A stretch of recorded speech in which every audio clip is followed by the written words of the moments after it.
You to do this. Monsieur Perron. Oui, bonjour, merci, Monsieur le Président. Ma question va toucher le domaine d'agriculture sans grande surprise. J'entends mes collègues questionner, j'entends les réponses qui ne me satisfont pas, pour être honnête, parce que on a beau dire que les programmes existants actuellement ne fonctionnent pas. Donc, cessez de nous répéter ça. Les gens nous le disent, et c'est pas juste les politiciens des partis d'opposition qui le disent. Ce matin avait lieu à Longueuil, au siège social de l'UPA, une conférence de presse qui regroupait non seulement les producteurs agricoles, mais les transformateurs aussi. Ils étaient 6 intervenants de différents secteurs qui lançaient un cri d'alarme. Alors, je demande à la ministre de l'Agriculture, quand une annonce avec des montants significatifs, quand est-ce qu'on peut avoir ça, s'il vous plaît? L'honorable ministre. Merci, Monsieur le Président. Nous avons déjà fait des annonces avec des montants significatifs et il y en aura d'autres qui vont suivre. Alors, je voudrais quand même corriger mon collègue.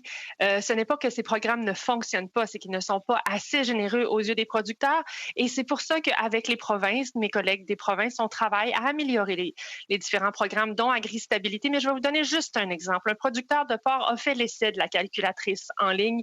Et vous savez que les producteurs de porc nous demandent 20 $ par tête, comme on dit dans le milieu. Et le programme AgriStabilité lui verserait 11 $ par tête. Alors, c'est un bon départ, c'est pas assez, c'est pas ce qu'ils nous demandent. On veut continuer à travailler ensemble, mais il faut que les producteurs aillent chercher cet argent qui est disponible à travers le programme AgriStabilité.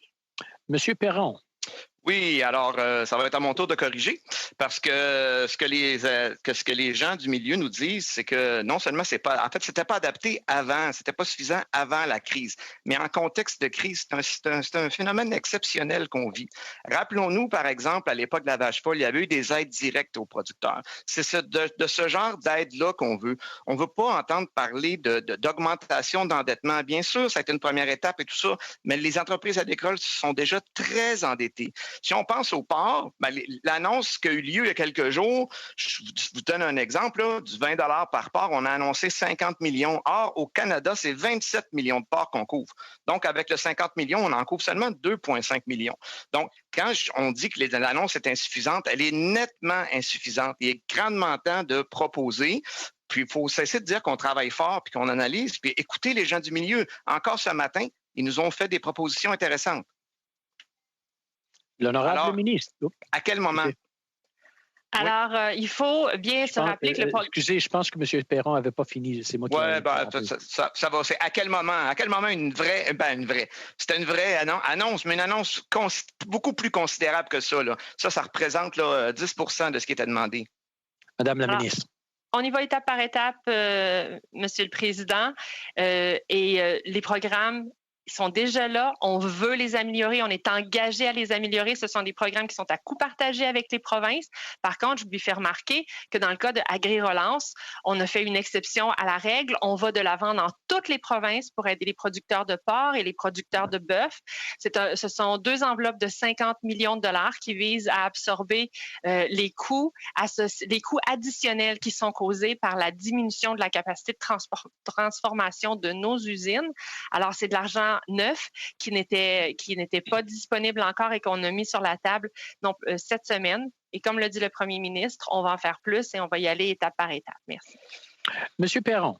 Oui, Monsieur le Président, selon ce qu'on a conclu en comité cette semaine, non, c'était pas de l'argent neuf, le 125 millions. C'est des sommes qui étaient déjà dans ces programmes-là. Quand on répond en disant oui, on a des programmes actuels, on peut pas dire que c'est des nouveaux programmes en même temps. Il y a quelque chose qui fonctionne pas dans le discours. Là. Il y a plus différentes façons d'injecter de l'argent. Je vais aller entre autres sur les compensations. Vous savez, tout le monde sait ici que l'ACOM est entré en vigueur 1 mois plus tôt que prévu, malgré qu'il y aurait eu des paroles données, et ainsi de suite. C'est des pertes supplémentaires. Encore une façon facile là, d'injecter des sommes qui n'est pas une nouvelle dépense, c'est de verser des compensations puis d'annoncer les programmes dans les secteurs sous gestion de l'offre où il n'y a rien eu. Il me semble que l'occasion est belle en temps de crise là, de faire un peu de judo là, puis de saisir l'opportunité et de faire des annonces. Puis je tends la main pour la collaboration comme je le fais toujours, mais ça nous prend des annonces. Alors là-dessus, est-ce qu'on peut attendre des annonces dans les prochains jours? Honorable ministre. Notre engagement à l'égard des producteurs sous gestion de l'offre, donc le lait, les œufs, la volaille, est toujours aussi ferme. Je vous rappelle que l'engagement est clair pour les producteurs de lait. Le premier versement leur a été fait soit à la toute fin de l'année passée ou au début de cette année.